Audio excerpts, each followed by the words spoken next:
अलमाश अपने ध्यान में रोते हुए घरों के बाहर लगी स्ट्रीट लाइट्स में चलती जा रही थी। सब गांव वाले इस वक्त शादी वाले घर में जमा थे। इस तरफ की सारी साइड सुनसान पड़ी थी। जब अलमाश की नज़र दूर खड़ी गाड़ी पर पड़ी थी, अलमाश अपनी जगह थम से गई थी। गाड़ी की lights bar bar on off हो रही थी। अलमाश ने धुंधलाई आंखों से गाड़ी की जानिब बैठे इंसान को देखना चाहा था, मगर देख नहीं पाई थी। जब वो गाड़ी एकदम से उसके करीब आने लगे थे, जिसमें से शख्स निकल को देख अलमाश अपनी जगह पर साकत हुई थी। वाइट कलर लगे लिबास में स्याह शाल को अपने कंधे पर डाले वो गाड़ी का दरवाज़ा बंद करता उसकी जानिब बढ़ा था।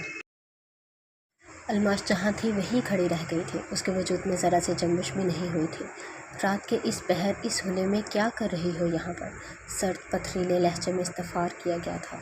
अलमाश ने घबरा कर अपने शाल को टटोलना चाहा था, मगर वो उसके पास नहीं थी। वो इबाद की आंखों में उभरते सटपन से खौफज़दा हुई थी। उसने फ़ौरन से चेहरा झुका लिया था। गाड़ी में बैठो। आबाद बलोच ने उस डरी सहमी हिरनी को घूरते गाड़ी में बैठने का हुक्म दिया था। अलमाश ने झटके से सर उठाकर उसकी जानिब देखा था। उसका चेहरा खौफ के आलम में लाल हुआ था, मगर वो अपनी जगह से अब भी नहीं हिली थी। उसे आबाद बलोच के ख़तरनाक तेवरों से खौफ महसूस हुआ था। तुमने सुना नहीं मैंने क्या कहा तुमसे? आबाद बलोच दरमियानी फासला ख़त्म करते उसके मज़ीद करीब आ गया था। अलमाश का दिल सूखे पत्ते की तरह कांप रहा था। उसने उसकी बात मानते कदम आगे बढ़ाना चाहा था, मगर खौफ की इंतहा पर पहुंचकर अपने हवास काबू ना रख पाते वो आबाद की बाहों में लहरा गई थी। आबाद ने फ़ौरन से बाहें फैलाते उसे अपने हिसार में लिया था। चांद की रोशनी में उसका दुधिया चेहरा जगमगा रहा था। उसके माथे पर सजा फूलों का बना टीका उसकी दिलकशी में मज़ीद इजाफा कर रहा था। आबाद बेखुद सा कितने ही लम्हे उसे तके गया था। उसने धीरे से हाथ बढ़ाकर अलमाश के चेहरे को छुआ था। उसकी घनेरी पलकें आरज़ू पे साया फगन थी, जिन्हें धीरे से चूथे आबाद के दिल को एक अजीब सा एहसास छू गया था। गुज़रे दिनों में वो बहुत ज़्यादा बेचैन रहा था। अलमाश के आंसू और सिसकियाँ उसे सुकून नहीं लेने दे रही थी। जब तंग आकर इबाद ने खुद ही जाकर अमान शराजी से उस बारे में सवाल किया था। कभी यसार खान अफरीदी के ज़रिए उनके बीच अच्छे ताल्लुकात रहे थे। अमान शराजी ने उसकी होने वाली बीवी को उठवा कर अगर गलत हरकत की थी तो वो भी उसकी मंग से शादी कर रहा था। ये भी तो गलत ही थी। वो दोनों ही एक दूसरे का हिसाब बेबाक कर चुके थे, इसलिए अब दुश्मनी का जवाब नहीं बनता था। अब ये बात अपने किसी ख़ास आदमी के ज़रिए भी पूछ सकता था, मगर इसकी गैरत ने गवारा नहीं किया था। वो अमान शराजी से ये बात सिर्फ इसलिए जानना चाहता था ताकि ये पता लगा सके कि अलमाश का उससे क्या रिश्ता है। अलमाश उससे मिलने क्यों गई थी? क्या अलमाश अमान शराजी से मोहब्बत करती थी? जो इल्ज़ामात उसने उस मासूम और बेज़र लड़की पर लगाए थे, उनमें कोई सच्चाई थी भी या असल हकीकत कुछ और थी? मगर दूसरी जानिब से उसे जो सुनने को मिला था वो अपनी जगह पे सख्ते में आ चुका था। अलमाश अमान शराजी के पास किसी के कहने पर नहीं बल्कि अपनी मर्ज़ी से गई थी, वो भी सिर्फ़ और सिर्फ उसकी ज़िंदगी की भीख मांगने। अवाद को अपना सर घूमता हुआ महसूस हुआ था। अमान शराजी ने कसम खाते उसके सामने अलमाश की बेगुनाही बयान की थी। वो उससे ज़्यादा अलमाश के बारे में कुछ नहीं जानता था। अब बाद में उससे मज़ीद कोई सवाल नहीं किया था। वो तो उसके पहले जवाब पर ही संभल नहीं पाया था। अब उसे अलमाश पर लगाए अपने दूसरे इल्ज़ाम सवाल का जवाब भी समझ आने लगा था। अलमाश ने उसे किसी भी लड़ाई में पड़ने से रोकने के लिए उसे बेहोशी की दवा दी थी। आबाद बलोच को यकीन नहीं आया था कि वो लड़की उससे इतनी बेलौस मोहब्बत करती थी कि उसे पता लगने दिए बगैर उसके लिए इतना सब कुछ करती रही थी। आबाद का पछतावा कई गुना बढ़ गया था। उसने जो इल्ज़ामात उस बेचारी पे लगाए थे वो उसे किसी सूरत चैन नहीं लेने दे रहे थे, इसलिए आज वो भटकता हुआ उसकी गली में आन पहुंचा था, जहां उसे वो बिना किसी मुश्किल के आसानी से मिल गई थी। वो खुद भी नहीं जानता था कि वो यहाँ तक क्यों आ गया है, मगर अलमाश के चेहरे पर अपना खौफ देख उसे बहुत अच्छा लगा था। उसका ये सहमा सहमा अंदाज़ आबाद के दिल में अजीब से जज्बात को जन्म देने लगा था। वो चाहे गुस्से में आकर ही सही मगर इस लड़की को अपने नाम लगवा चुका था, उस पर पूरा पूरा हक रखता था, जिसका ख्याल आते ही उससे मज़ीद तंग करने को दिल चाहा था। मगर वो लड़की तो कुछ ज़्यादा ही कमज़ोर दिन निकले थे। उसके पहले वार पर ही अपने हवास खो बैठी थी। आबाद उसे बाहों में उठाए गाड़ी की जानिब बढ़ गया था। उसे बिठाकर अपनी साइड पर आते वो गाड़ी वहाँ से निकालता चला गया था। आबाद अलमाश को लिए अपने फार्म हाउस पर आ गया था, जहाँ इसके एक तो बहुत ज़्यादा ख़ास मुलाजिमीन ही मौजूद थे। आबाद के छोटे दोनों भाई काफ़ी अयाश तबीयत के मालिक थे, जो अब काफ़ी हद तक सुधर भी चुके थे। आबाद बहुत ज़्यादा गुस्सीला मशहूर था, लेकिन उसके ऐसे कोई शौक़ नहीं थे। मगर आज उसे एक लड़की को अपने साथ लेकर आता देख उसके मुलाजिमीन हैरान रह गए थे। मगर उनमें से किसी को भी अपनी इस हैरत का इजहार करने की इजाज़त बिल्कुल भी नहीं थी। अबाद अलमाश को बेड पर लटाते, गिलास में से पानी निकालकर उसके मुंह पर डालते उसे होश में लाने की कोशिश करने लगा था। अलमाश कसमसाते आंखें खोलती उठ बैठी थी। जब सामने खड़े इबाद को देख वो फिर से खौफजदा होती बेड ग्राउंड से जा टकराई थी। खबरदार अगर दोबारा बेहोश हुई तो मैं इंसान हूँ, कोई खूंखार भेड़िया नहीं जो तुम्हें खा जाऊँगा। अबाद उसे फिर से सहमते देख उसके ऊपर झुकता उसकी सांसें साकत कर गया था। साईं, मैंने कोई गलती नहीं की, अब आप मुझे यहाँ क्यों लाए हैं? वो अब भी यही समझ रही थी कि अबाद उसे कोई सज़ा देने के लिए लाया है, क्योंकि उसे उस इंसान से रहम दिली की कोई उम्मीद नहीं थी। वो ये सब जानने के बावजूद भी ख़ुद को उससे मोहब्बत करने से नहीं रोक पाई थी। उसने इतनी मासूमियत भरे अंदाज में ये सवाल किया था कि अबाद कितने ही लम्हे उस पर ऐसे ही झुका उसे तके गया था। उसने आज भी नोट किया था कि ये लड़की उसके सामने अपना सर झुकाए हुए थी। कोई इंसान बग़ैर किसी नफ़ा नुकसान के किसी से इतनी हकीकत भरी मोहब्बत कैसे कर सकता था?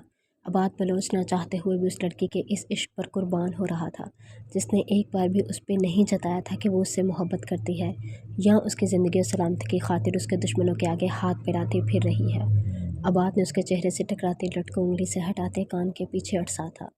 उसकी उंगलियों के लम्स पर अलमाश की पलकें लरज़ उठी थी। पूरे वजूद में एक सनसनी सी दौड़ गई थी। उसमें इतनी हिम्मत नहीं थी कि वो निगाहें उठाकर अबाद की जानिब देखती। तुमने इस बार जो गलती की है उसकी बहुत बड़ी सज़ा मिलेगी तुम्हें। इस सज़ा की तो कोई माफ़ी नहीं है। अबाद उसकी थोड़ी के खम को छूते उसके करीब से हट गया था, जबकि उसकी बात पर अलमाश को अपनी सांसें रुकती महसूस हुई थी। उसकी नाराज़गी के ख्याल से ही अलमाश की आंखों से आंसू बह निकले थे। वो फ़ौरन उसके पीछे बेड से उठी थी। साईं, मैंने तो अब ऐसा कुछ नहीं किया जिससे आपको तकलीफ़ पहुँचे। मैं ऐसा कुछ करने के बारे में सोच भी नहीं सकती। अलमाश वहाँ से पलटते ही बात के पैरों में गिरती फूट फूट कर रो दी थी। उसे लगा था कि शायद अबाद उसे तलाक दे देगा, जबकि अबाद के वहमो गुमान में भी नहीं था कि अलमाश ऐसी कोई हरकत करेगी। वो झटके से पलटता अपने पैरों में गिरी अलमाश को बाजुओं से थामकर ऊपर उठा गया था। ये क्या हरकत थी? तुम्हारा दिमाग ख़राब है लड़की। अबाद का दिमाग घूम चुका। ये लड़की उसे ऐसे ट्रीट करती थी जैसे वो कोई बहुत ही ज़्यादा मोतबर इंसान हो, क्योंकि अबाद बलोच अभी ठीक से उसकी दीवानगी से वाकिफ़ नहीं हुआ था। साईं, मुझे माफ़ कर दें। अलमाश बिना किसी गलती के उस इंसान के सामने झुक रही थी। अबाद को लगा था वो पागल हो जाएगा, वो ये दीवानगी बर्दाश्त नहीं कर पाएगा। बलोच ख़ानदान का सबसे बड़ा बेटा होने के नाते आज तक हर इंसान से ही उसे अहमियत मिली थी। बलोच हवेली में उसके फ़ैसले को सुना और माना जाता था। उसके मज़ारे बलोच हवेली में उससे मिलने की खातिर कई कई दिनों तक इंतज़ार करते रहते थे। वो बहुत कम गाँव में पाया जाता था। कहीं न कहीं ये सावल खान अफरीदी की तरह इसका भी गांव के माहौल से दम घुटता था, मगर उसने कभी इन बातों को ज़्यादा अहमियत दी नहीं थी। जो भी था, जितनी भी पजीराई उसे मिली हो, मगर ऐसी इज़्ज़त, अकीदत और दीवानगी के हदूद को छूता इश्क आज तक कभी नहीं देखा था उसने। वो अगर मज़ीद इस लड़की के करीब रहता तो अपने हवासों को कंट्रोल में ना रख पाता। उस लड़की के इश्क से इश्क होने लगा था उसे।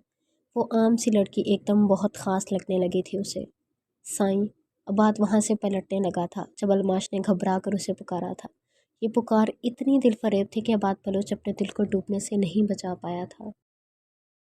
वो पलटा था। इससे पहले कि अलमाश अपनी बात मुकम्मल कर पाती, अबाद उसकी गर्दन में बाजू हमल करता उसके होंठों पे झुका था और उसकी सांसों को अपनी कैद में लेता उस लड़की को अपने लम से दहका गया था। अलमाश इस हमले के लिए बिल्कुल भी तैयार नहीं थी। वो जी जान से काम गई थी। आंखों की पुतलियाँ नाकाबिले यकीन हद तक सिकुड़ गई थी, जबकि दिल इतने ज़ोर से धड़क रहा था जैसे अभी पसलियाँ तोड़कर बाहर आ जाएगा। मगर उस दीवानी ने अबाद बलोच के हसार से निकलने की गुस्ताखी नहीं की थी। वो शख्स धीरे धीरे उसके अंदर अपनी सांसें उंडेलता, उसके आगे हथियार डालता हार मान गया था। अलमाश उसके सीने पर अपनी दोनों हथेलियां जमाए खड़ी पूरी तरह से उसके रहमो करम पर थी। उस दिन मुझे सच क्यों नहीं बताया? अपने ज़रा से भी नुकसान की परवाह किए बगैर मेरी ज़िंदगी की भीख मांगने गई थी अमान शराजी के पास। मेरी काफ़ी में बेहोशी की दवा मिलाई ताकि किसी भी लड़ाई झगड़े में मुझे नुकसान ना पहुँचे। मेरे लिए इतना सब करने के बाद, उस दिन के मेरे नारवा सलूक के बाद, एक बार भी नफ़रत महसूस नहीं हुई तुम्हें? इतनी बेलौस मोहब्बत कैसे कर सकती हो तुम? मैं तो बहुत बुरा इंसान हूँ। उससे मैं इंसानियत भूल जाता हूँ। उस दिन बिना किसी कसूर के तुम्हारे साथ इतने बुरे से पेश आया। एक बार भी गुस्सा नहीं आया तुम्हें मुझ पर? नफ़रत महसूस नहीं हुई मुझसे? उसके चेहरे के गुदाजपन को अपने चेहरे से छू कर महसूस करते वो खुमार आलूद लहजे में बोल रहा था। उस पर उस लड़की की गहरी होती सांसों का नशा सा होने लगा था, जबकि अलमाश को यकीन नहीं आ रहा था कि ये शख्स उस पर इतना मेहरबान हो सकता था। वो उस वक्त अपने महबूब तरीन इंसान की बाहों में थी, जो उस पर जायज़ हक रखता था, उसके तन बदन का मालिक था।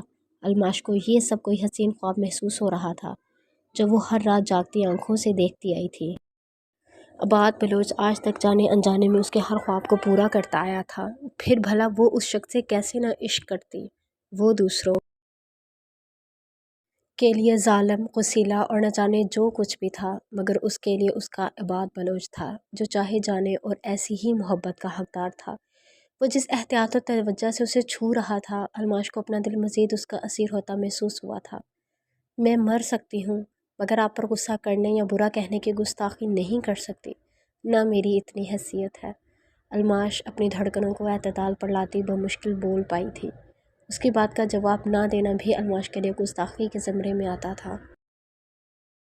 मुझसे ज़्यादा पढ़ी लिखी और समझदार हो, उससे भी बड़ी बात इतने प्यारे दिल के मालिक हो। तुम्हारी हैसियत मुझसे कहीं ज़्यादा है। अबाद बलोच को उसकी बात अच्छी नहीं लगी थी। वो उसके लाल पड़ते कानों से बालियाँ उतारते उन्हें सहलाने लगा था। अलमाश को लग रहा था कि वो खुशी के मारे आज यहीं इस शख्स की पनाहों में फोत हो जाएगी। तुम्हें बुरा नहीं लगा मैंने उस दिन ज़बरदस्ती अपनी मर्ज़ी मुसल्लत की?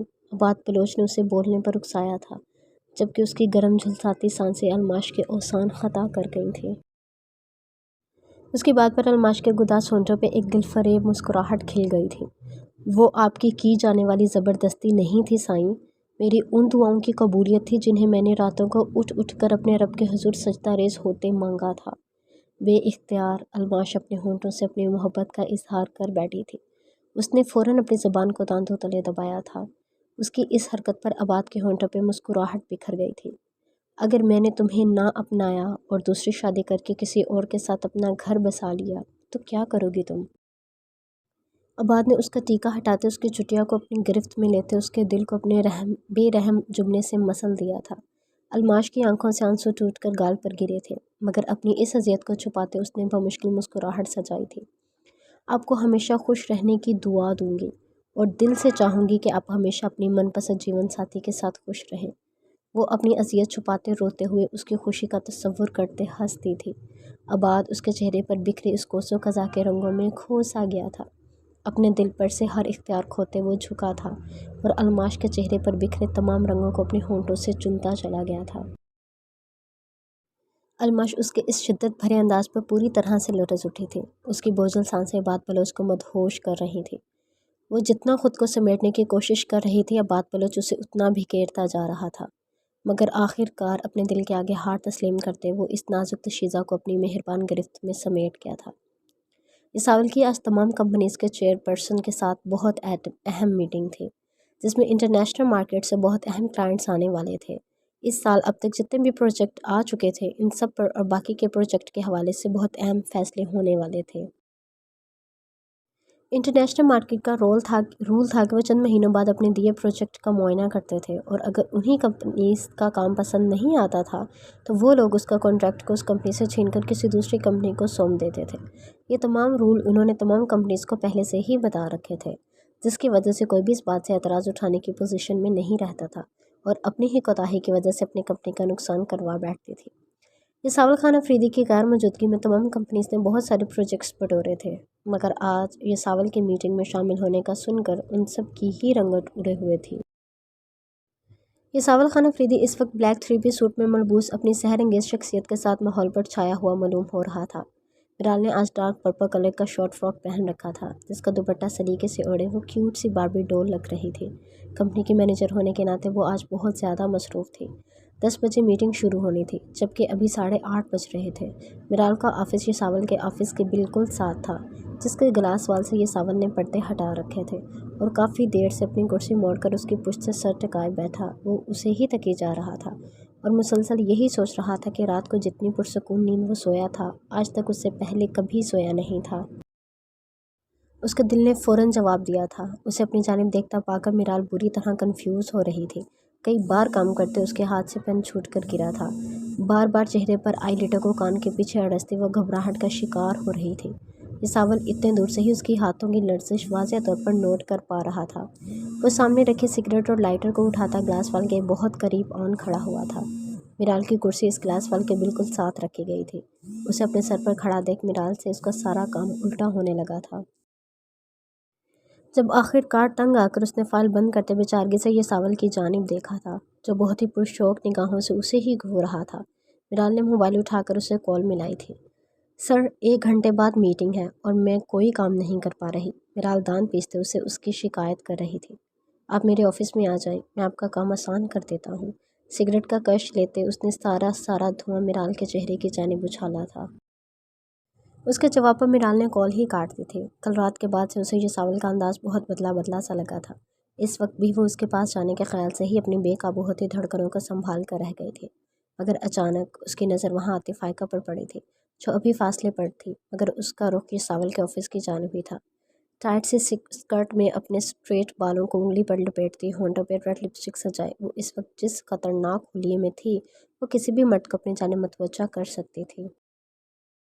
میرال 1 سیکنڈ کی بھی دیر لگائے بغیر اپنی فائل اٹھاتے اپنی جگہ سے اٹھی تھی اور جلدی سے یہ ساول خان افریدی کے آفس میں داخل ہو چکی تھی۔ یہ ساول نے بہت غور سے اس کی یہ حرکت نوٹ کی تھی۔ وہ حیران ہوا تھا، مگر جیسے ہی اس کی نظر گلاس وال سے پار فائقہ پر پڑی اس کے ہونٹوں کی مسکراہٹ گہری ہوئی تھی۔ تم واقعی اتنی کیوٹ ہو یا صرف مجھے لگ رہی ہو؟ یہ ساول اسے اندر آتا دیکھ اس کی جانب بڑھا تھا۔ اس کے خمار آلود انداز پر میرال الٹے قدموں پیچھے کی جانب بڑھی تھی۔ یہ ساول خان افریدی اس کی جانب متوجہ ہو رہا تھا۔ میرال کے لیے یہ بات بہت زیادہ خوشی کا باعث تھی۔ وہ سمجھ گیا تھا کہ میرال کو اس کی ڈریسنگ بہت ناگوار لگی تھی۔ وہ جتنا اس لڑکی کو اگنور کرنے کی کوشش کرتا تھا وہ اپنی معصومیت سے اسے پھر سے اپنی جانب متوجہ کر دیتی تھی۔ الٹے قدموں پیچھے ہٹی وہ دروازے سے جا لگی تھی۔ یہ ساول نے ہاتھ بڑھا کر دروازے کو لاک کر دیا تھا۔ آپ کو فاقہ جیسی لڑکیاں پسند ہیں؟ میرال کے سوال پر یہ ساول کی مسکراہٹ گہری ہوئی تھی۔ جو شخص کبھی کبھار بمشکل مسکرا دیتا تھا میرال کے سامنے ہوتے اس کے ہونٹوں سے مسکراہٹ ہٹنے کا نام نہیں لیتی تھی۔ مجھے معصوم لڑکیاں پسند ہے۔ اس کے چہرے کے ایک ایک نقش کو انگلیوں سے چھوتے یہ ساول کی انگلی اس کے ہونٹوں کے اوپری حصے پر جگمگاتے تل پر آن ٹھہری تھی۔ باہر دروازہ نوک ہو رہا تھا، مگر یہ ساول خان افریدی کو پرواہ نہیں تھی۔ اسے اس کیوٹ سی باربی ڈول سے باتیں کرنے میں بہت مزہ آ رہا تھا جو صرف اس کی توجہ کی طلبگار تھی۔ میں بزی ہوں اس وقت، مجھے کوئی ڈسٹرب نہ کرے۔ فون پر اپنے پی اے کو سختی سے وارن کرتا وہ موبائل فون آف کرتا پاکٹ میں رکھ گیا تھا۔ یہ میٹنگ بہت اہم تھی، مگر اس سے بھی زیادہ اہم اس وقت اسے سامنے کھڑی لڑکی کی قربت محسوس ہو رہی تھی۔ آپ کی بہت اہم میٹنگ ہے، میٹنگ روم میں سب نے آدھا گھنٹہ پہلے پہنچنا ہے۔ اپنی گردن پر اس کی گرم سانسیں محسوس کرتے میرال نے اسے دیر ہو جانے کا احساس دلایا تھا۔ وہ چاہتی تھی کہ یہ ساول آج سب کو ہرا کر اکیلے کامیابی حاصل کرے جس کے لیے اس نے دن رات محنت کی تھی۔ تمہارے لیے میٹنگ اہم ہے تو تم جا سکتی ہو۔ میرال کا یوں بولنا یہ ساول خان افریدی کو سخت گراں گزرا تھا۔ وہ اس وقت اس کے اور اپنے بیچ کوئی رکاوٹ نہیں چاہتا تھا، اس وقت بس اپنے دل کی آواز سننا چاہتا تھا۔ خفگی کا اظہار کرتے وہ اس کی جانب سے رخ موڑتے اسے وہاں سے جانے کا بول گیا تھا۔ میرال نے نگاہیں اٹھا کر اس کی چوڑی پشت کو گھورا تھا جو اتنا بڑا بزنس مین ہونے کے باوجود ضد کسی چھوٹے بچے کی طرح کرتا تھا۔ میرال فائل سائڈ پر رکھتی اس کے مقابل آئی تھی۔ یہ ساول پینٹ کی پاکٹ میں ہاتھ ڈالے کھڑا سنجیدہ نگاہوں سے اسے دیکھ رہا تھا۔ میرے لیے یہ ساول خان افریدی سے زیادہ اہم اس پوری دنیا میں کوئی نہیں ہے۔ میرال نے اس کے پیروں پر اپنے پیر رکھتے اس کی پیشانی پر اپنے گداز لبوں کا لمس چھوڑتے اپنے دل کی بات اس انا پرست انسان کے سامنے رکھی تھی۔ اسی لیے مجھے چھوڑ کر جانا چاہتی تھی۔ یہ ساول خان افریدی خود اسے اپنے آپ سے دور کر سکتا تھا، مگر میرال کا خود سے دور جانا ہضم نہیں کر پا رہا تھا۔ آئندہ کبھی ایسا نہیں کروں گے۔ میرال اس کی گردن میں بازو حمائل کرتے اس کی شہرت پر اپنے لب رکھتے اس شخص کو اس کے اہم ہونے کا احساس دلا رہی تھی۔ یہ ساول خان افریدی کو ہمیشہ اس لڑکی کا اتنا اہمیت دینا بہت زیادہ اچھا لگتا تھا۔ میرا غصہ کرنے کے باوجود بھی مجھ سے محبت کرو گی؟ یہ ساول اس کی نازک کمر کو اپنی گرفت میں لیتا اسے اٹھا کر اپنے قریب کرتے بولا تھا، جس کے میرال نے فوراً اس بات میں سر ہلا دیا تھا۔ وہ پوری دنیا کو بتانے کی ہمت رکھتی تھی کہ اسے یہ ساول خان افریدی سے شدید محبت ہو چکی ہے، اور اب اس انسان کے بغیر اس کی زندگی کوئی معنی نہیں رکھتے تھے۔ اس کے اس خوبصورت اقرار پر یہ ساول جھکا تھا اور اس کے گداز لبوں کی مسکان اپنی سانسوں میں اتارتے اس لڑکی کو اپنی محبت کی مہر لگا گیا تھا۔ اس کی شدتوں پر میرال کا وجود لرز اٹھا تھا، جسے اپنی گرفت میں لیتے یہ ساول اسے پوری طرح سے سہارا دیے ہوئے تھا۔ میٹنگ کا ٹائم ہو چکا تھا اور ساتھ ہی یہ ساول کا موڈ بھی بے حد فریش ہو چکا تھا۔ وہ میرال کو ساتھ لی میٹنگ روم میں داخل ہوا تھا، جہاں سب لوگ یہی دعا کر رہے تھے کہ کسی بھی طرح یہ ساول آج کی میٹنگ میں نہ آ پائے، مگر اسے اپنی سحر انگیز پرسنالٹی کے ساتھ میٹنگ روم کے پورے ماحول پر حاوی ہوتا دیکھ سب لوگ اپنی اپنی جگہ سنبھل کر بیٹھ گئے تھے۔ فائقہ کی کینہ توڑ نگاہیں یہ ساول کے ساتھ براجمان ہوتی میرال عالم پر تھی۔ وہ اچھے سے سمجھ رہی تھی کہ یہ لڑکی یہ ساول کی زندگی میں اس کی جگہ لینے کی کوشش کر رہی ہے، مگر وہ ایسا کسی صورت نہیں ہونے دینے والی تھی۔ میٹنگ کا آغاز ہو چکا تھا۔ یہ ساول کا میرال کو اس قدر اہمیت دینا فائقہ کو جلتی بھٹی میں ڈال گیا تھا۔ وہ اسے ایسے ٹریٹ کر رہا تھا جیسے میرال کوئی نازک سی گڑیا ہو۔ فائقہ کا دھیان میٹنگ میں چلتی پریزنٹیشن کے بجائے یہ ساول اور میرال پر رہا تھا۔ باقی لوگوں کا بھی کچھ یہی حال تھا، جبکہ اسامہ یہ ساول خان افریدی کا یہ نیا روپ دیکھ اپنی حیرت پر قابو پانے کی ناکام کوشش کرتا رہا تھا۔ اس نے کبھی نہیں سوچا تھا کہ اس کا دوست ایسے بھی مجنوں بن سکتا ہے، ایک لڑکی اسے اتنا بدل کر رکھ دے گی، کبھی کسی نے نہیں سوچا تھا۔ میٹنگ کو اختتام ہو چکا تھا۔ تمام پروجیکٹ ہمیشہ کی طرح یہ ساول کو ہی ملے تھے۔ یہ ساول خان افریدی بہت عرصے بعد آج اتنا خوش تھا جو فائقہ کسی صورت برداشت نہیں کر پائی تھی۔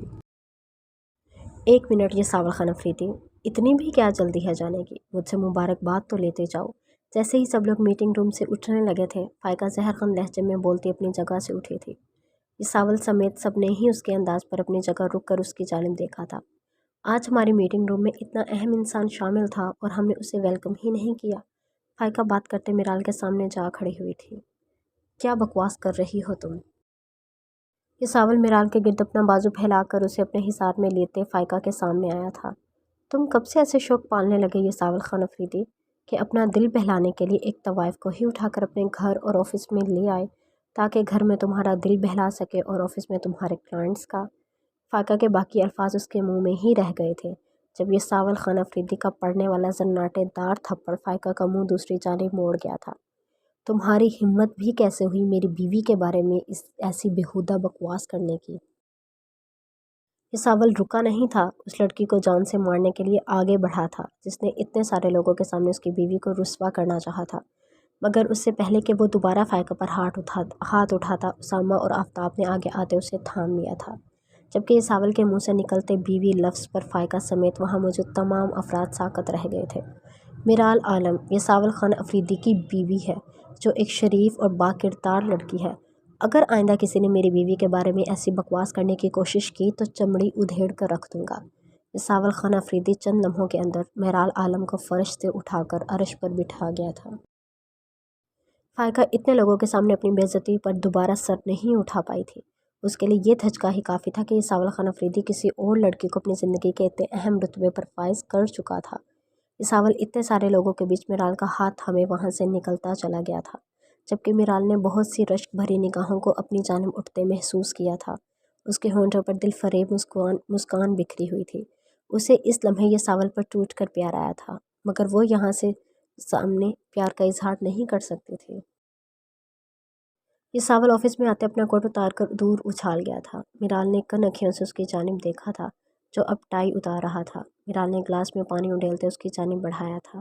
بیٹھیں اور پانی پئیں۔ میرال نے اسے بازو سے تھام کر صوفے پر بٹھاتے پانی کا گلاس اس کے ہونٹوں سے لگایا تھا۔ تمہیں اس لڑکی کی بکواس پر غصہ نہیں آیا؟ یہ ساول نے پانی کا گلاس تھام کر ٹیبل پر رکھتے اس کی کلائی تھام کر اسے اپنی جانب کھینچ لیا تھا۔ میرال سیدھی اس کی گود میں جا گری تھی۔ نہیں، مجھے بالکل غصہ نہیں آ رہا، بلکہ مجھے تو اب فائقہ تھوڑی تھوڑی اچھی لگنے لگ گئی ہے۔ میرال نے اس کے گرد اپنی باہوں کا حصار قائم کرتے مسکرا کر کہا تھا۔ یہ خوبرو شخص اس کا تھا۔ اس خوبصورت ملکیت کا احساس میرال کے چہرے کی رونق میں مزید اضافہ کر گیا تھا۔ یہ ساول چند لمحوں کے اندر اپنا غصہ بھولتا اس لڑکی کی خوشی سے چہکتے خوبصورت نگوش میں کھونے لگا تھا۔ فائقہ کی وجہ سے مجھے یہ تو پتہ چلا کہ یہ ساول خان افریدی مجھے اپنی بیوی مانتا ہے۔ میرال کی بات پر یہ ساول چند لمحوں کے لیے ساکت ہوا تھا۔ اسے اب احساس ہو رہا تھا کہ وہ سب کے سامنے اپنی زندگی کا کتنا بڑا انکشاف کر چکا تھا۔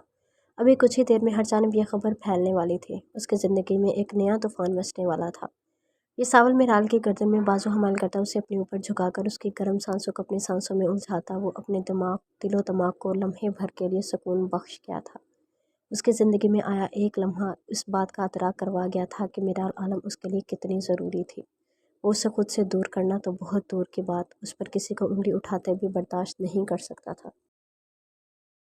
یہ ساول خان افریدی نے آج سے پہلے کبھی کسی کے لیے یوں ریئیکٹ نہیں کیا تھا۔ اس کا یہی کہنا تھا کہ ہر انسان کو اپنے حصے کی جنگ خود لڑنا آنا چاہیے، مگر اس لڑکی کے معاملے میں وہ آہستہ آہستہ اپنی زندگی کے بنائے تمام اصول بھول جا رہا تھا۔ میرے لیے چائے بنا کر لاؤ۔ سومل باغیچے میں موجود وہاں لگے پھول پودوں کو دیکھ بھال کر رہی تھی جب اسے اپنے پیچھے بھاری گھمگیر آواز سنائی دی تھی۔ پچھلے کافی دنوں سے یہ شخص نہ جانے کہاں غائب تھا اور وہ اس اتنے بڑے گھر میں ملازمین کے ساتھ اکیلی اچھی خاصی اکتا گئی تھی۔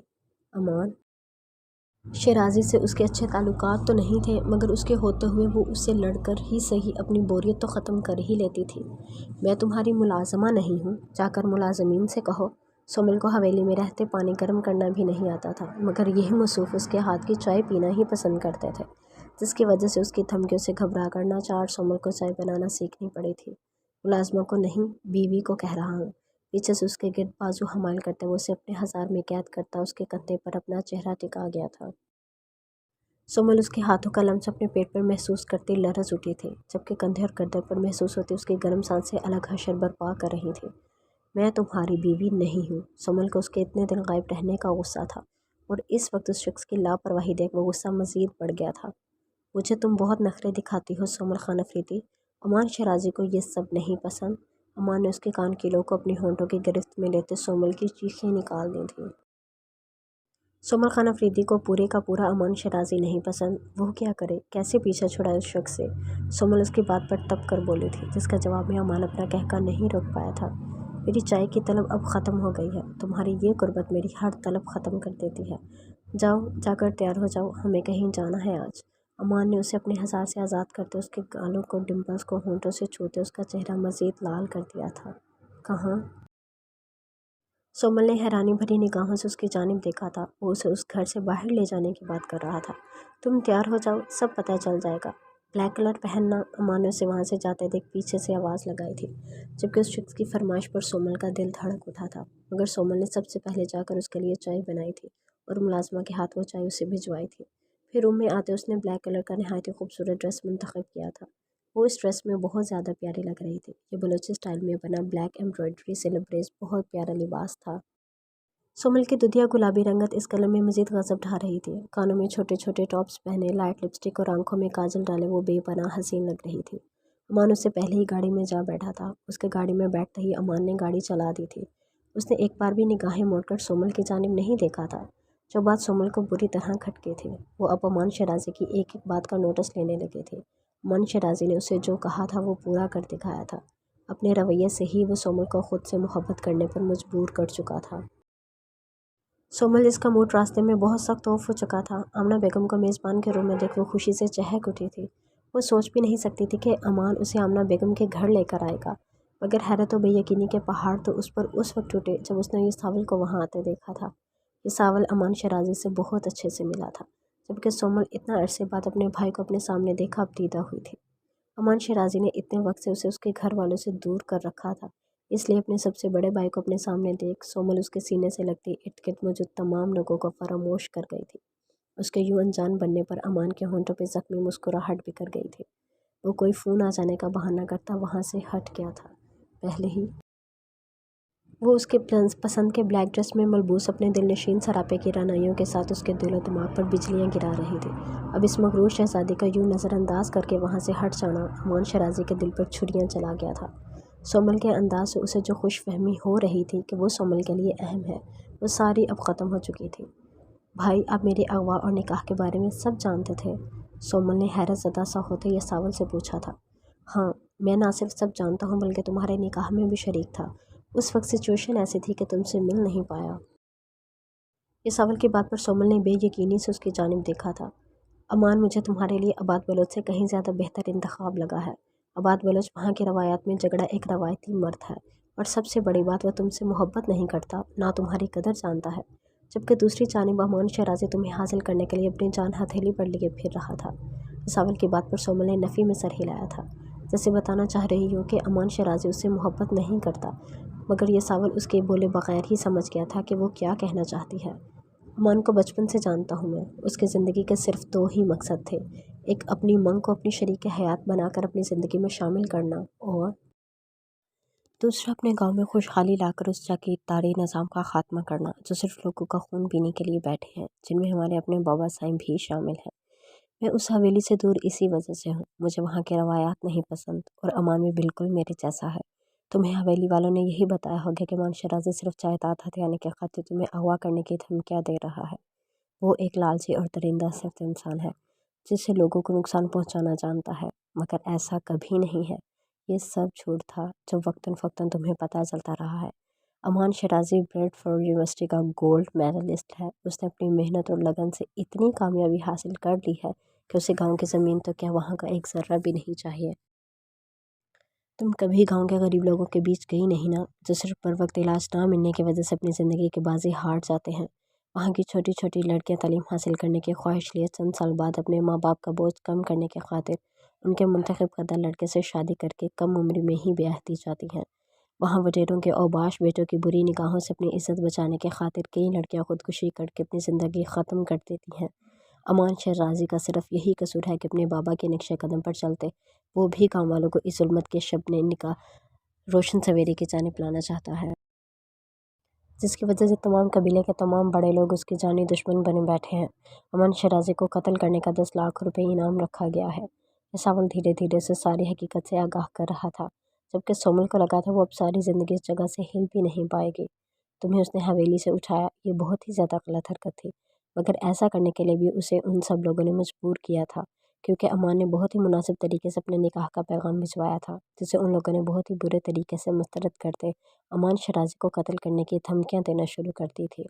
वो अपनी जान की परवाह किए बगैर बार बार तुम्हारे खातिर उस जगह क्यों गया जहाँ हर वक्त उसकी मौत का जाल बिछा था। सावल ने बहुत ही अच्छे से उसकी उलझन को सुलझा दी थी। सोमल इतनी बेवकूफ़ और पत्थर दिल नहीं थी कि सच्चे इंसान को अब मज़ीद हर्ट करती, जिसके बाबा के साथ बहुत बुरा हुआ था और कुछ अरसे पहले उसकी मामा भी कैंसर की मर्ज में मुब्तला होकर उसे तनहा छोड़ गई थी। अमान के बारे में सारी हकीकत सुनकर सोमल को अपना दिल चीरता हुआ महसूस हुआ था। अगर किस्मत के इस खेल में वो अमान शराजी के नाम लिख दी गई थी और उसके दिल में उस ज़िद्दी शख्स के लिए नरम गोशा पैदा हो चुका था, तो वो उस शख्स के बिखरे इंसान को समेट लेना चाहती थी। जबकि ये सावल ने उससे वादा किया था कि अगर वो अमान के साथ रहना चाहती है तो वो घर वालों को मना लेगा। अब बाकी का सारा काम उसी के ज़िम्मे था। ये सावल जिस काम के लिए आया था वो हो चुका था। वो उन सबको खुदा हाफिज़ कहता सबसे मिलकर वहाँ से निकल आया था, क्योंकि अभी उसे अपनी ज़िंदगी में मचे तूफान जो को भी सुलझाना था। ये सावल के पास से आने के बाद सोमल ने मतलाशी निगाहों से अमान को ढूंढा था, जो उसे आमना बेगम के खूबसूरत से लान में तन्हा बैठा दिखाई दिया था। हैरत अंगेज तौर पर वो बिना सिगरेट की आंखें मूंदे कुर्सी की पुश्त से सर टिकाए बैठा था। सुमल बिना आवाज़ पैदा किए चलते उसके करीब आई थी। उसने वहाँ पास की लगे गुलाब के फूल को तोड़ लिया था। रेड फ्लावर उसे बहुत ज़्यादा पसंद थे। अमान को पसंद थे या नहीं वो नहीं जानते थे। सुमल के वजूद की मसूरकुन महक अमान शराजी को अच्छे से बावर करवा गई थी कि वो इस वक्त उसके नहायत करीब मौजूद है। सुमल कितनी ही देर उसके करीब खड़ी उसके मगरूर तीखे नकोश को तके गई थी। ये शख्स तन्हा था, बिल्कुल अकेला और शिद्दत से उसके साथ का तलबगार था, मगर यह बात उसके सामने कहते उस शख्स की मर्दाना अना को ठेस पहुंचती थी, या फिर शायद इस बात का खौफ था कि वो उसके पास रुकेगी नहीं और सारी ज़िंदगी तड़पने के लिए उसे ऐसे ही छोड़ जाएगी। सोमल ने बिना कुछ बोले गुलाब का फूल उसकी पेशानी पर टच करते उसे सीधे में थोड़ी तक ले आई थी, मगर अमान ने ना तो आंखें खोली थी और ना ही इस हरकत का कोई जवाब दिया था। सोमल को वो खुद से नाराज़ लगा था, जिसकी वजह से उसे मनाने की सोमल की जानिब से ये एक कोशिश थी। वो रुकी नहीं थी। उसने वही फ्लावर लेकर अमान की आंखों और होठों को टच किया था। उससे चंद कदमों के फासले पर खड़ी ये हरकत कर रही थी। उसे आंखें ना खोलते देख सोमल को लगा था कि शायद वो वाकई सो रहा हो, मगर सोमल उसे अपनी मुठ्ठियाँ भींचे नहीं देख पाई थी। सोमल का आंचल अमान की मुट्ठी की गिरफ्त में आ चुका था। सोमल खान अफरीदी मुझ पर तरस खाकर वापस मेरे पास लौटने का फैसला कर रही है। उसकी भारी बोझल आवाज़ सोमल के कानों से टकराते उसे वहीं मुंजमद कर गई थी। अम्मा ने आंखें खोल ली थीं जब उस स्याह लिबास में मलबूस नहायत से हसीन लड़की ने उसने अपने ऊपर झुक के देखा था, जो इस वक्त किसी भी ज़ीरू का ईमान डगमगाने के लिए काफ़ी था। अमान अपनी जगह से उठ खड़ा हुआ था। सोमल खान अफरीदी तरस नहीं खाती, सज़ा सुनाती है। तुमने मुझे मेरी हवेली से अगवा करके बहुत बड़ा जुर्म किया है, जिसकी सज़ा अब तुम्हें लाजमी मिलेगी। सोमल उसके मुकाबलाते दू बदू बोली थी। ये सावल की सारी बातें सुनकर सोमल का उस शख्स से सारा खौफ ख़त्म हो गया था, मगर अमान शराजी को तो इस वक्त कुछ भी सुनाई नहीं दे रहा था। اسے سامنے کھڑی نازک دوشیزہ کے آگے اپنا آپ فنا ہوتا محسوس ہوا تھا۔ امان نے اس کے کمرے میں بازو حمال کرتے اسے اپنے قریب تر کر لیا تھا۔ کیا سزا سنانی ہے مجھے؟ اس کی گردن میں چہرہ چھپاتے وہ سومل کے ہاتھ سے گلاب کا پھول لیتا اس کی دونوں کلائیاں کمر پر باندھ گیا تھا۔ اس کی گرم جھلساتی سانسیں سومل کے چہرے کو خون آلود کر گئی تھی۔ میں نے اغوا کیا تمہیں کیونکہ میں تمہارا نکاح کسی اور کے ساتھ نہیں ہوتے دیکھ سکتا تھا۔ تم پر آج تک کسی نامحرم کی نگاہ نہیں پڑی کیونکہ تم ہمیشہ سے امان شیرازی کی امانت تھی۔ میں جانتا ہوں بہت جلد تم مجھے چھوڑ کر اپنوں کے پاس چلی جاؤ گی، اس لیے میں آج ان لمحوں کو جی لینا چاہتا ہوں۔ امان اپنی بات مکمل کرتا اس کی جانب جھکا تھا اور عین اس کی شہرک پر اپنے ہونٹوں کا شدت بھرا لمس چھوڑتا سومل کی جان نکال گیا تھا۔ وہ اس کے حصار میں کام کر رہ گئی تھی۔ اسے وہ گلاب کا پھول اپنی گردن اور کندھوں سے ہوتا جیسے ہی گردن کے نیچے کھسکتا محسوس ہوا، سومل اس کے ہاتھ کو اپنی گرفت میں لیتی لرز اٹھی تھی۔ وہ اس کے ہر حصے کو اپنے ہونٹوں کے لمس سے دہکاتا سومل کی سانسوں کو منتشر کر گیا تھا۔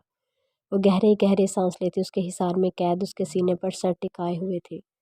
یہ کلر میری کمزوری ہے اور تم اس وقت اسی کلر میں ملبوس ہو۔ سومل کے کان میں سرگوشی کرتا وہ اس کی دھڑکنوں کا شور بڑھا گیا تھا۔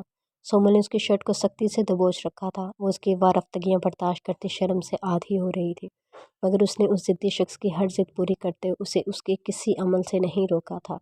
وہ محبت کا ترسا ہوا شخص تھا جو اپنے قریب کسی کو بھی نہیں آنے دیتا تھا۔ اگر اس نے سومل کو اپنے قریب لایا تھا تو سومل اس بکھرے شخص کو سنوارنے کا یہ موقع جانے نہیں دینا چاہتے تھے۔ کیا تم مجھ سے اب بھی نفرت کرتے ہو؟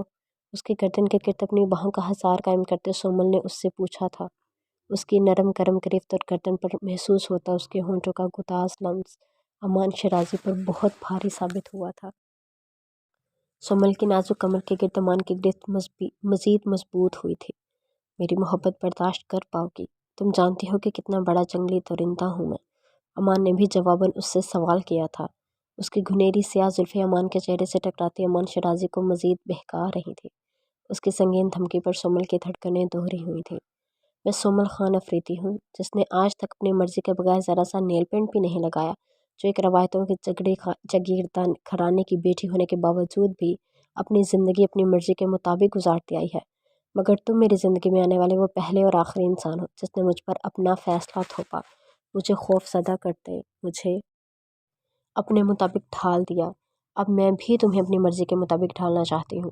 سومل اس کے سینے میں چہرہ چھپائے جھجکتے ہوئے دبے لفظوں میں اسے اپنے دل کا اقرار سونپ گئی تھی، جو سنتے امان شیرازی کے ہونٹوں پر آسودگی بھری مسکراہٹ بکھر گئی تھی۔ اس کی زندگی میں کوئی تو خوشی شامل ہوئی تھی۔ سومل کو باہوں میں اٹھائے وہ بنا آمنہ بیگم سے ملے وہاں سے نکل آیا تھا۔ الماش جو آباد بلوچ کے نام سے بھی کانپ اٹھتے تھے، جو اسے ہمیشہ اپنی پہنچ سے دور لگا تھا، الماش اس شخص کے ساتھ کچھ وقت گزارنے کے بعد خود کو ہوا میں اڑتا محسوس کرنے لگی تھی۔ اسے دیکھ کر ایسے محسوس ہوتا تھا جیسے اسے حفظ تکلیم کی دولت مل گئی ہو۔ محبوب کی جانب سے سراہے جانا کتنا دل فریب احساس تھا، اسے آج محسوس ہو رہا تھا، مگر وہ نہیں جانتی تھی کہ اس کی خوشی کا یہ دورانیہ انتہائی کم تھا۔ وہ آباد بلوچ کے خیال میں کھوئی ہاسپٹل سے گھر واپس آئی تھی، جہاں ایک انتہائی بے رحم خبر اس کے منتظر تھے۔ اس کے بابا جو ہمیشہ سے اس کی ہر بات اس کی مرضی اور پسند کا خیال رکھتے تھے، انہوں نے اس سے پوچھے بغیر اس کی زندگی کا اتنا بڑا فیصلہ کر دیا تھا۔ انہوں نے اپنے بھائی کے بیٹے کے ساتھ الماش کا نکاح طے کر دیا تھا۔ انہوں نے الماش سے اس کی مرضی پوچھی نہیں تھی بلکہ آج پہلی بار اپنا حکم صادر کیا تھا۔ الماش کو انکار یا اقرار کرنے کا کوئی موقع نہیں دیا تھا۔ وہ پھٹی پھٹی نگاہوں سے اپنے بابا کا یہ اجنبی روپ دیکھ رہی تھی۔ یہ اس کے بابا نہیں تھے جنہوں نے غربت کے باوجود اپنا پیٹ کاٹ کر اسے تعلیم دلوا کر اس کا خواب پورا کیا تھا۔ کہیں نہ کہیں اس کے گھر والے اس کی آباد بلوچ کے لیے محبت سے واقف تھے۔ الماش ہمیشہ سب کے سامنے دبے دبے لفظوں میں یہ کہتی آئی تھی کہ وہ کبھی کسی سے شادی نہیں کرے گی، جس کا صاف یہی مطلب تھا کہ اگر آباد بلوچ نہیں تو پھر کوئی بھی نہیں۔ مگر آج اچانک سے اس کے بابا کو کیا ہو گیا تھا کہ انہوں نے 2 دنوں کے اندر اندر اس کی شادی کرنے کا فیصلہ کر دیا تھا۔ الماش ان سے اس بارے میں سوال کرنا چاہتی تھی، انکار کرنا چاہتی تھی، مگر انہوں نے اس کے پیروں میں اپنی پگڑی ڈال کر اس کو وہیں خاموش کروا دیا تھا۔ اگر میری عزت کی ذرا سی بھی پرواہ ہے تو تم اس شادی سے انکار نہیں کرو گے۔ اگر تم نے ایسا کیا تو تم میرا مرا ہوا منہ دیکھو گے۔ آج پہلی بار الماش نے اپنے بابا کے کندھے جھکے ہوئے محسوس کیے تھے۔ ان کی آنکھوں میں چھائی اذیت اسے تڑپا گئی تھی۔ الماش ان کے سامنے اپنے نکاح کا اقرار نہیں کر پائی تھی۔ ان کی دھمکی الماش کے ہونٹوں پر تالے لگا گئی تھی۔ اس کے پاس بولنے کو کچھ بچا ہی نہیں تھا۔ वो नहीं जानती थी कि अचानक से उसकी खुशियों को किसकी नज़र लगी थी। उसके बाबा को क्या हुआ था जो अचानक से वो उसको इतना संगीन फैसला सुना गए थे। मुझे साईं से मिलना है साजिदा, प्लीज़ कुछ करो, मेरे पास वक्त बहुत कम है। वो साजिदा के आगे हाथ जोड़ती बिलक बिलक कर रोती थी। उसकी ज़िंदगी उसको किसी ऐसे मोड़ पर ला खड़ा करेगी उसने कभी नहीं सोचा था। वो तड़प रही थी। मैंने अपने तरीके से हवेली से पता करवाया है, साईं शिकार पर गए हैं, 1 हफ्ते बाद लौटेंगे। साजिदा ने ये बात कहते उस दीवाने की आंखों के सारे रंगों को बुतरंग होते देखा था। मैं उनके निकाह में होते हुए किसी और से निकाह तो दूर किसी के बारे में सोचने का गुनाह भी कैसे कर सकती हूँ। उसकी आंखों से आंसू कितार दर कितार बह रहे थे। हर लम्हे बढ़ती अजियत उसका दिल चीर रही थी। वो रोती रही थी, बिलखती रही थी, मगर किसी को उसकी तकलीफ़ का अंदाज़ा नहीं हो पाया था। अगर वो अपने बाबा को अपने निकाह के बारे में बता देती तो उन्हें हमेशा हमेशा के लिए खो देती, और अगर ना बताती तो अपनी ज़िंदगी को। उसकी ज़िंदगी का क़यामत ख़ेज़ दिन आन पहुंचा था। उसकी सर तोड़ कोशिशों के बावजूद भी ना तो वो उस दुश्मनी जान तक पहुंच पाई थी और ना ही उससे कोई राब्ता कर पाई थी। और न जाने कहाँ चला गया था कि किसी का इससे कोई राब्ता ही नहीं हो पा रहा था। या शायद ही ये किसी की साजिश थी जिसके भी इस मासूम और बेज़र लड़की की मोहब्बत चढ़ने वाली थी। तुम्हें मैंने कहा था, ये बड़े साईं हम जैसी कम हैसियत मज़ारे की लड़कियों से सिर्फ दिल बहलाना जानते हैं, घर की जीनत बनाना नहीं। तुम्हें क्या लगता है बलोच हवेली का सबसे लाडला चश्मो चिराग अपने ख़ानदान और रवायात से लड़कर तुम्हें अपनाएगा? कभी नहीं। उसे तुमसे दिल बहलाना था जो बहला चुका है। अब उसे तुमसे कुछ नहीं चाहिए, तुम चाहे मरो या जियो। अगर साईं को तुम्हारी परवाह होती तो वो सब अब तक वापस आ चुके होते। इतनी भी क्या बेखबरी कि इतने दिन उस लड़की के बारे में ज़रा सा पता भी ना कर पाए कि वो सांस भी ले रही है या ज़िंदा दरगोर कर दी गई है। साजिदा आज जब बोलने पर आई थी तो बोलती चली गई थी, मगर उस शख्स के इश्क में पूर पूर डूबी डूबी वो नाजुक जज्बात से गुंधी लड़की आज भी अपने महबूब तरीन इंसान के बारे में ना तो कुछ गलत बोल पा रही थी और ना सुन पाई थी। उसने साजिदा को भी अपने कमरे से निकाल दिया था। उसे आज किसी और के नाम की दुल्हन बनाया था। कुछ ही देर में उसका निकाह था। उसका निकाह पर निकाह होने जा रहा था। उसने उस सब को रोकने और उस दुश्मन जान से रब्ता करने की सारी कोशिशें कर ली थी, मगर न जाने बीच में ऐसी कौन सी ताकत रुकावट बन रही थी जो उसे उसके सितमगढ़ तक पहुंचने ही नहीं दे रही थी। जब से होश संभाला है और मोहब्बत के मफहूम से आगाही पाई है, तब से लेकर अब तक सिर्फ आपको चाहा। उस दिल ने सिर्फ आपकी ख्वाहिश की है। आपके सिवा किसी दूसरे मर्द को देखना मेरे लिए गुनाह कबीरा था, तो आज उससे भी कहीं ज़्यादा बड़ा गुनाह कैसे कर लूँ। आप मेरी ज़िंदगी में शामिल हुए या आपकी उस कनीज़ की खुशबख्ती थी। मुझे माफ़ कर दीजिएगा अगर कभी आपका दिल दुखाया हो। आप बहुत अच्छे हैं साईं। मेरी हैसियत वाकई आप जैसे इंसान को पाने की नहीं है, इसलिए आपको मुझसे छीनने की ये साजिश की जा रही है। लेकिन ये कनीज़ हमेशा से आपकी थी और आप ही की रहेगी। मुझे माफ़ कर दीजिएगा। मैं एक गुनाह से बचने के लिए दूसरा गुनाह सरज़द करने पर बज़िद हूँ। हराम मौत को गले लगाने पर मेरा रब मुझे माफ़ नहीं करेगा, मगर मैं मजबूर हूँ। अपने बाबा को तकलीफ़ में नहीं देख सकती। बाबा, अपनी इस नाफरमान बेटी को माफ़ कर दीजिएगा। कागज़ पर लिखी अपनी तहरीर मुकम्मल करते वो अपनी जगह से उठी थी। उसने हमेशा से यही कहा था कि वो मरते दम तक उस संग दिल के सामने अपनी मोहब्बत का इज़हार नहीं करेगी, मगर उसने कभी नहीं सोचा था कि उसकी ज़िंदगी उसे ऐसे किसी मुकाम पर ले आएगी कि उसे मरकर ही अपनी मोहब्बत का इज़हार करना पड़ेगा। अपने सब प्यारों की सूरत अपनी आंखों के सामने लाते उसने अज़ियत के इंतहा पर पहुँचते अपनी कलाई की नब्ज़ काट दी थी। चंद लम्हे फव्वारे की तरह बहते खून को देखती, अगले ही लम्हे वो लहरा कर ज़मीन बोस हो चुकी थी।